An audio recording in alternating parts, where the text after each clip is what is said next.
Jom solat subuh bersama Abang Sudirman di Jalan Telawi Bangsa.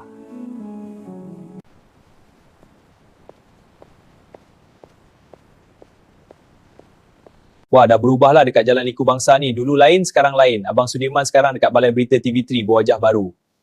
Saya Abang Sudirman, sekarang ni Abang Sudirman berada di Jalan Cakit. Hello Abang Sudirman. Hello, jumpa lagi di sini. Betul, seronok jumpa Abang. Saya Abang Sudirman, sekarang ni Abang Sudirman berada di Cakit. Tengok tu lukisan Sudirman dan berjalan di Bazar Sudirman. Sambil berjalan, muka Abang Sudirman terasa bangga.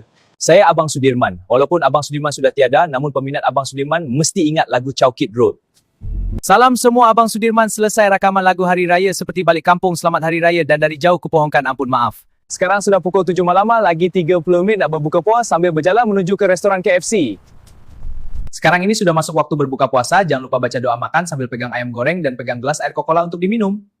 Selepas berbuka puasa, Abang Sudirman terus ke Masjid Negara untuk solat tarawih 20 rakaat. Jom pergi tarawih.